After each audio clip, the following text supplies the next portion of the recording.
Hello दोस्तों, स्वागत है आपका हमारे चैनल फॉरेन ट्रैवल में। तो दोस्तों, आज हम बात करेंगे अपने टाइम के दुनिया के सबसे बड़े एयरशिप हिंडनबर्ग के बारे में। दोस्तों, हिंडनबर्ग एक जर्मन कमर्शियल एयरशिप था और इस एयरशिप का निर्माण जापानीज कंपनी द्वारा 1931 से 1936 के बीच किया गया था। दोस्तों, इस एयरशिप की लंबाई लगभग 245 मीटर थी, यानी जब इसे सीधा खड़ा कर दिया जाए तो तकरीबन 13 मंजिल जितना ऊंचा दिखाई पड़ता था। दोस्तों, हिंडनबर्ग अपने समय की सबसे लार्जेस्ट फ्लाइंग मशीन और लार्जेस्ट एयरशिप थी, जिसको अंदर से बहुत ही आलीशान बनाया गया था। यानी कि ये एयरशिप हर मामले में अपने प्रतिद्वंदियों से ऊपर था। यही कारण था कि इस एयरशिप को टाइटैनिक ऑफ द स्काई भी कहा जाता था। दोस्तों, अपने जीवन काल में इस एयरशिप ने कुल मिलाकर 62 सक्सेसफुल फ्लाइट्स कंप्लीट की थी, लेकिन 63वीं उड़ान में हिंडनबर्ग के साथ कुछ ऐसा हो गया जिसने इसे पूरी तरह से बर्बाद कर दिया। दोस्तों, 3 मई 1937 के सुबह के टाइम हिंडनबर्ग को जर्मनी के फ्रैंकफर्ट से उड़ान भरने के लिए रेडी किया जा रहा था। इस विशालकाय एयरशिप के अंदर 16 गैस बैग्स का इस्तेमाल किया गया था, जिसमें से हर बैग करीब 30 मीटर लंबा था। इसके हिसाब से इन एयरबैग्स में करीब 2 lakh cubic metre hydrogen gas भरी गई थी। दोस्तों, हाइड्रोजन गैस बाकी गैसों की तुलना में काफ़ी हल्की होती है, इसीलिए इस गैस की हेल्प से एयरशिप को निश्चित एल्टीट्यूड देने के लिए और उसे उसी एल्टीट्यूड तक मेंटेन रखने के लिए किया जाता था। दोस्तों, 3 मई को शाम करीब 8:15 पर हिंडनबर्ग ने 36 पैसेंजर और 61 क्रू मेंबर्स के साथ लेकहर्स्ट न्यू जर्सी से अपनी उड़ान भरी। एयरशिप के निचले वाले हिस्से में पैसेंजर डेक मौजूद था, जहां यात्रियों को तमाम फैसिलिटीज प्रोवाइड कराई जा रही थी। दोस्तों, हिंडनबर्ग अपनी उड़ान के करीब 30 सेकंड बाद ये 60 मीटर की हाइट पर पहुंच चुका था। इसी दौरान क्रू ने 1100 हॉर्स पावर के डीजल फ्यूल प्रोपेलर इंजन को शुरू कर दिया। उड़ान के करीब 1 मिनट बाद एयरशिप अपनी टॉप स्पीड से आगे बढ़ने लगा। दोस्तों, हिंडनबर्ग को अपनी इस यात्रा में 6500 किलोमीटर की दूरी 2.5 दिन में पूरी करनी थी। यानी कि तय शेड्यूल के दौरान 6 मई को हिंडनबर्ग को लेकहर्स्ट के नेवल एयरबेस पर लैंड करना था। दोस्तों, बुधवार 5 मई को मौसम बहुत ही खराब हो गया और हवाओं की रफ्तार भी सामान्य दिनों से काफ़ी ज़्यादा तेज हो गई थी। इसीलिए हिंडनबर्ग अपनी टॉप स्पीड से चलने के बाद भी तय शेड्यूल से लगभग 12 घंटे डिले चल रहा था। दोस्तों, 6 मई सुबह 6 बजे तय शेड्यूल के अनुसार हिंडनबर्ग को इस समय लेकहर्स्ट के नेवल एयरबेस पर लैंड करना था, लेकिन हिंडनबर्ग अभी भी अपनी डेस्टिनेशन से 1113 किलोमीटर की दूरी पर था। इसीलिए एयरशिप के कैप्टन के पास हिंडनबर्ग को डेस्टिनेशन पर पहुंचाकर रिटर्न ट्रिप के लिए उड़ान भरने में सिर्फ 16 घंटे ही बचे थे, क्योंकि 6 मई को रात 10 बजे हिंडनबर्ग को लंदन में होने वाले इवेंट ऑफ द ईयर में शामिल होने वाले वीआईपी लोगों को लेकर उड़ान भरनी थी। दोस्तों, दोपहर करीब 2 बजे हिंडनबर्ग अपनी डेस्टिनेशन से 80 किलोमीटर नॉर्थ ईस्ट में न्यूयॉर्क सिटी के ऊपर पहुंच चुका था और इसके जस्ट 1 घंटे बाद ही करीब 3 बजे हिंडनबर्ग लेकहर्स्ट में लैंडिंग साइट के ऊपर पहुंच चुका था और अब उसे ग्राउंड क्रू के द्वारा आसानी से देखा भी जा सकता था। लेकिन दोस्तों, यहाँ पर एक नई समस्या हिंडनबर्ग का इंतजार कर रही थी। दोस्तों, दरअसल जैसे ही ये एयरशिप लेकहर्स्ट के पास पहुंचा तो एक भयानक तूफान ने इसे घेर लिया था। इसलिए बेस कमांडर ने ऐसे मौसम में लैंडिंग न करने के आदेश दिए।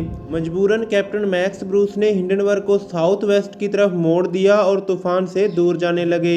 दोस्तों, शाम 5:12 पर जब लेकहर्स्ट पर मंडराने वाले सभी बादल टल चुके थे तो बेस कमांडर ने कैप्टन मैक्स ब्रूस को संदेश भिजवाया कि अब आप लैंडिंग कर सकते हैं।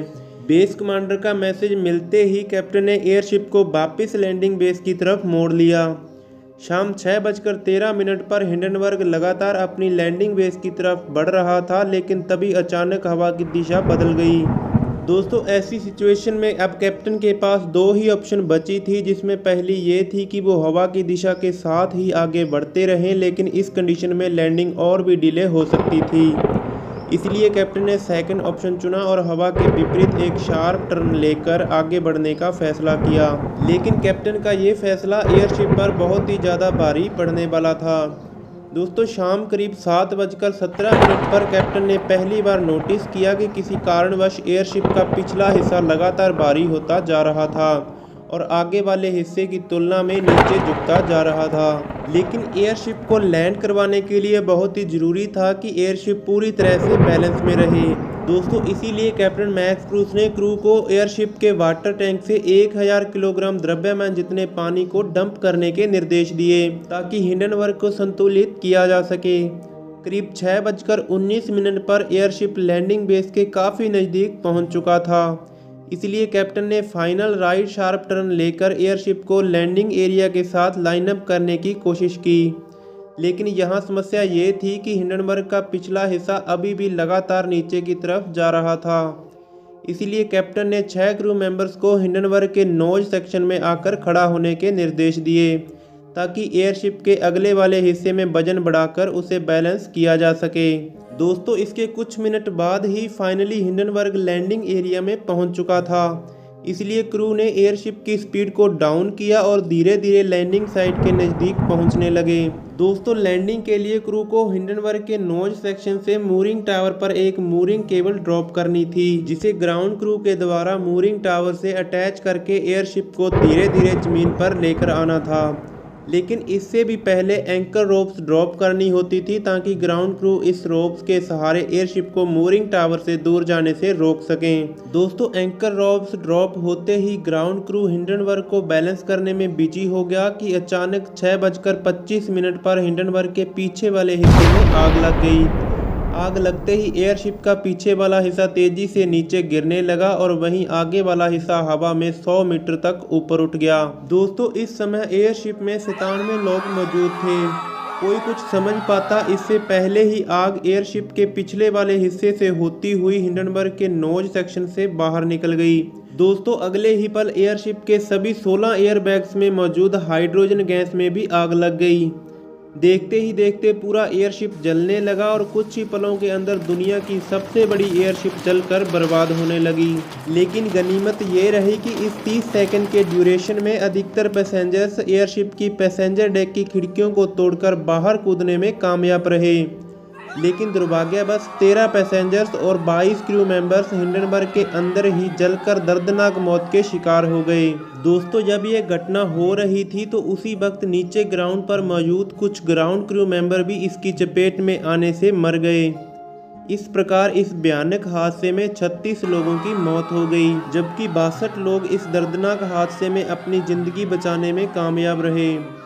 दोस्तों ये हादसा इतनी जल्दी हुआ था कि किसी को भी कुछ समझने का मौका भी नहीं मिला और मात्र 30 से 40 सेकंड में ही पूरा का पूरा एयरशिप जलकर तबाह हो गया था।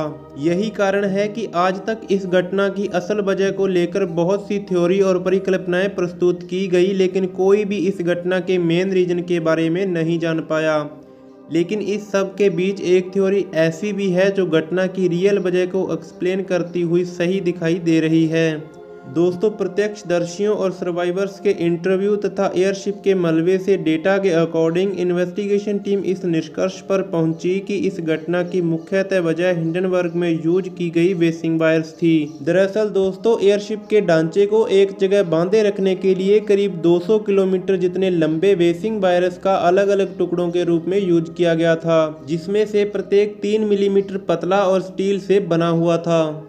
इन वायरस की ब्रेकिंग स्ट्रेस करीब 450 किलोग्राम थी, यानी ये वायरस 450 किलोग्राम का वजन सहन करने में सक्षम थी।